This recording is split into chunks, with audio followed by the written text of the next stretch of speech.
Real Sports Live starts right now. Time now for ABC4 Utah's Real Sports Live. Hey everybody, welcome to Real Sports Live. I'm Wesley Ruff. This is Dana Green, and what a crazy week this was. The Pac-12 Conference closes down, high school football starts up, and the Jazz in August about ready to begin the playoffs. Now, why don't we start there? We're going to get to the Utes in a minute, but let's talk playoffs because they are here. The Jazz are going to open the postseason without point guard Mike Conley, who left the NBA bubble this morning to go back to Ohio for the birth of his son. So first off, congrats to the Conleys, right? Absolutely. But Jazz fans want to know how long he's going to be out. Will he make it back against Denver? Well, it depends on how long he stays in Ohio. We think it'll be less than 7 days, meaning that when he gets back to Orlando, he's going to have to be quarantined for 4 days and pass multiple COVID tests. So we think that means Conley's going to miss probably the first 4 games of the series against the Nuggets, and that hurts because Conley's been really good in the bubble. 18 points, 5 assists, playing really well, but the Jazz understand why he had to leave. Everyone that's here completely supports his decision, obviously, to go and be with his wife and new baby and family, I guess. So we're obviously one side of it. You're really happy for him because he's had another kid. Him and his family are growing, and obviously from our point of view, we 100% support him going to see his family and be with his family. So that's kind of first and foremost. But yeah, obviously on the flip side of that, he's a big part of our team. Mike is definitely a loss for us right now for these, whatever time being it is that he's gone. But everybody just got to, next man up. That's it. Just change that. Nothing. You can't think about nothing else. Some things are bigger than basketball, right? Yeah, and it's just a shame that the 2 big offseason acquisitions, Bojan Bogdanovic, Mike Conley, are not going to be there for at least the first part of the playoffs. We know Bojan's out, obviously, for the rest of the season. But I think you're going to see a lot more of Jordan Clarkson, right? I mean, he was inserted into the starting lineup the last couple of games in anticipation of this. Yeah, I think the Utah Jazz probably could see this coming. You know, Mike Conley talked about. He said before he even started. Before they went down to the bubble. So I think that's probably why Quinn Snyder was using some of the younger guys a lot more in the last couple of games and resting, the stars, because it didn't matter where they were going to finish. But these guys need to get some playing time because they're going to be called on to fill in for Conley. Oh, no question.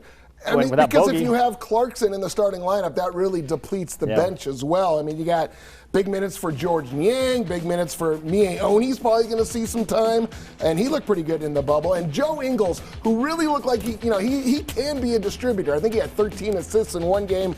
He has to look to score more to pick up that slack. And a lot more pressure falls on Donovan Mitchell. And the Nuggets are going to game plan. They already did try to just take Donovan out. Didn't work in this last game. Yeah, he had a great game against the Nuggets. 35 points. Coach Mike Malone of the Denver Nuggets today said, without Mike Conley, we're going to get a whole lot more of Donovan Mitchell. He's an all-NBA type quality player. They know they're going to see a lot of him both handling the ball and shooting the basketball. So they have to probably readjust their defense a little bit. Denver has not played well, defended well against the three-point line. Right. Of the 8 teams they played, 7 finished in the top 7 of three-point shooting. Yeah, they were one of the worst defensive teams in the bubble. Yeah. And Jazz like to shoot the three. They're shorthanded as well. No Will Barton, no Gary Harris. They've missed the entire bubble games, and they're not going to be back. They may be back sometime in this series, but not for game 1. But what do you do with Nikola Jokic? Yeah. This guy, he's good. I mean, against the Jazz this year in 3 games, all losses. Denver beat him all 3 times. They were all really close games. But Jokic averaged 29 points, 12 rebounds, 9 assists. Almost a triple-double. And it's a big challenge because he's a different kind of player for Gobert to guard. And ironically, Gobert plays Jokic pretty well, right? I mean, he guards him pretty well. The stats don't show that, Yeah, the first half of that game, though, he really shut him down. Yeah, then he Gobert, had 2 points in the first half. Gobert fouled out, and he kind of went off in the overtimes. But yeah, it's going to be a tough series. The Jazz wanted this matchup, and it's kind of one of those be careful what you wish for things, right? Because Denver's good. They're a really good team. They're all good at this point, and if they can get past them. How bizarre is this that we're in August talking about the start of the NBA playoffs? And it starts Monday at 11:30 a.m. It's not weird at all. Well, we kind of knew this was coming, but it's still a major disappointment. The Pac-12 Conference and the Mountain West Conference both announced they're postponing all fall sports until the spring due to safety concerns over the COVID-19 pandemic. In fact, the Pac-12 announced it's postponing all competition through January 1st. So that affects the winter sports as well. Now, this is the first time in the 104-year history of the conference that there will be no fall football. This is going to have a major financial impact on the University of Utah, as the football team brought in over $55 million last year. Utah Athletic Director Mark Harlan said the most difficult part was telling the athletes they won't be able to compete. Delivering that news by our coaches, by myself and others to the student athletes ranks right up there with some of the hardest things I've ever been involved with. I certainly could tell through some of the boxes, the faces of disappointment and sadness and certainly somber. Less than 2 weeks ago, the Pac-12 released a 10-game football schedule, but things changed as the Pac-12 board learned more about the health and safety risks. About 2 weeks ago, certainly the board started to bring greater concerns about where the virus numbers were in our 12 cities, concerned that the spread of it was still prevalent, but also starting to get very concerned about some of the studies coming out, particularly as it related to the damaging effects to the heart. Harlan expects the athletes to get their year of eligibility back. As for the feasibility of playing football in the spring, Harlan said they'll be looking at many options as to how to pull it off. We'll now spend majority, if not all, their time on that matter to look at every possible thing. We'll talk to our football student athletes and we'll talk to our coaches, and then we'll be able to make some decisions about the viability of the spring. The RSL Stadium project is still on schedule, but Harlan said without football, there could be a $50 to $60 million loss in a $91 million athletic budget. Well, certainly there is an economic impact of this, and certainly we're not surprised that we're in this position. It's something that was always a possibility, and as such, our team has been planning for this possible outcome. So we understand that that is going to cause us to have to make some very difficult decisions. Yeah, we kind of knew this was coming, like we said, but it's still tough. I don't know how they're going to play in the spring. If safety is the major concern with these kids, as it should be, first of all, we don't know what the virus is going to look like in the spring, but how do you ask them to play 2 full seasons in 1 calendar year? Granted, the spring, probably not going to be a full season, but still, that is a lot of wear and tear. And the bizarre thing to me is that doctors in the Southeast Conference and the ACC are saying, oh, no, we're safe to play. And the Big 12. And the Big 12. So why are some doctors saying this is not safe and other doctors saying it's safe? It makes little or no sense to me. Do you think we need an NCAA commissioner? How about one person actually handing down what can and can't happen? Again, I think this is going to trigger a change in the landscape of college athletics. I think the NCAA may go away. The Power 5 conferences may get together and just do their own thing. But the landscape and how it ends up, I have no idea. But I think it's definitely going to change. And getting back to the financial implications of this thing, it's so huge, and schools have to change the way they're doing business. Sure. Because that's just too much. That's a lot of money. Most colleges are running on like $150 million budgets. They could probably run them on $50 to $75 million. If they need to cut back, as I think I mentioned this before, the total salary for a college, Division I college coaches football is $1.2 billion. Wow. That's just a lot, right? Wow, yeah, I would think so. The Pac-12, I mean, they released their schedule 2 weeks ago, and then that's where everyone kind of got excited, thinking that, you know what, they're going to try to play this, they're taking all this proper safety protocols, and they had been. In fact, Ohio State quarterback Justin Fields has started a petition saying that we want to play, and he's got 150,000 signatures on it already. All the parents want him to play, but nobody wants to be the president of a university that has a kid that gets COVID and dies. I mean, look what happened to Loyola Marymount with Hank Gathers. I mean, major lawsuits. I think there's a big liability factor here that went into the reasons. But medically speaking, you're not supposed to have more than 10 cases per 100,000 people in that city. And so far, none of the SEC cities meet that requirement, and yet they're going to go ahead with it. So it's like half the country is being safe, half not so safe. Yeah, and we saw the start of high school football. We're going to talk about that in just a little bit. And they were 25% capacity. College football, how are you going to do that? You know, a lot of people are flying. They want to see games and pay money to watch their favorite teams. I don't know that they can cut it down to 25% if they even go that high in the stadium. And, once the students go back on campus, which they're starting to do, now you're going to see some spikes as well. Yeah. So, I don't know. Pac-12's playing it safe. I hope they can play some games in the spring, but you got to feel bad for all the athletes. Get a vaccine. Yeah.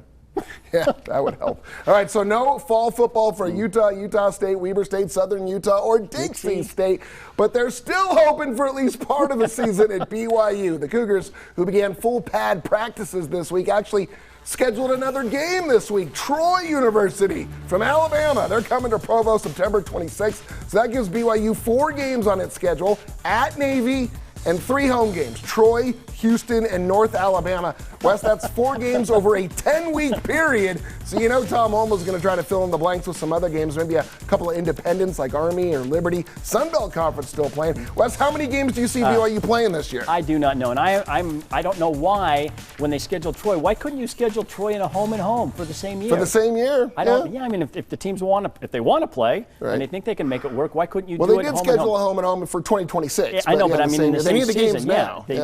So, and how tough is it going to be to play a game, sit around for 2 or 3 weeks, and then play again? And you know Tom almost trying to fill in the blanks. Like I said, you know, BYU is the last team in the western part of the whole country. Yeah, it's crazy. I mean, you talk about the Big Sky, you talk about the Pac-12. I mean, every other conference has kind of shut things down. But at the beginning of this, we thought, well, is BYU going to be able to play any games when all the conferences went conference only? Who are they going to play? Now, as an independent, it's actually freed them up to schedule some games. But they are, you know, every day they go to practice.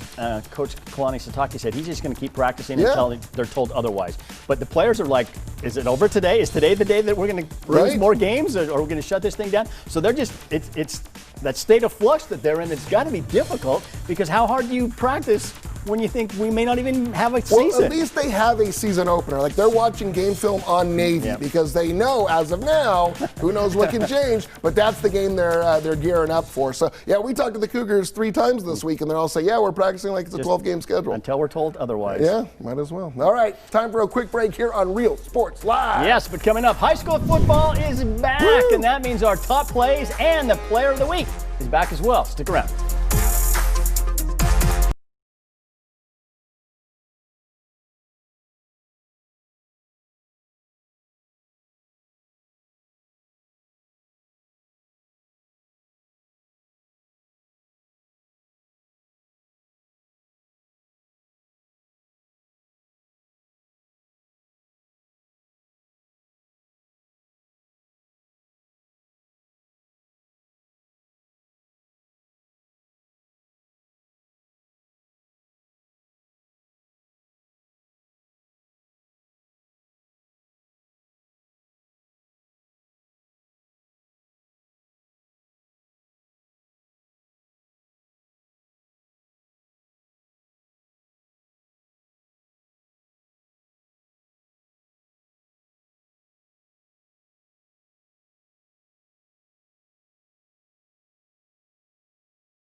Yes, high school football is back, and so is the Beehive Blitz. A very precarious season kicked off on Friday. To say the least. Only one game was canceled this week, Bingham-Weber, because of the virus. Let's hope they can get a full season in. Yeah, we had our camera crews out to 10 different games this week, and that means we get to show you our top 4 plays from this week. Coming in at number 4, Davis at Herriman, the first high school game played in the entire country. Herriman quarterback Jack White finds Zach Dern, and he's off. Dana, do you know how to spell Zach? It's Z-A. See you later. Oh, shout out to Rick Aaron. 69 yards for the touchdown, but it wasn't enough. Davis gets the victory, 24-20. Number 3, Lehigh at American Fork. AF had a 41-zip lead at the half. Fisher Ingersoll grabs the interception, brings it back for the score. And that caps off the score in the Cavemen with a 55-0 win. At number 2, Skyridge at Alta. Hawks quarterback Ethan Jackson's pass is tipped and picked by TJ Regigia off the deflection. What a play. Falcons going to win it 33-13. And our number 1 play of the week, Fremont at Brighton. Lander Barton takes the pass from Gabe Curtis, rumbles 28 yards. Look at him just run that guy over. I love that. Down to the 5. Bengals get the high-scoring win, 56-35. As for our player of the week, we could have gone with Corner Canyon quarterback Jackson Dart. 14 of 15 passing, 3 touchdowns, ran for a couple more. Or how about American Fork quarterback Maddox Madsen? He threw for 5 touchdowns. Yeah, those guys were good, but we're going with Brighton High quarterback Gabe Curtis. How about this stat line?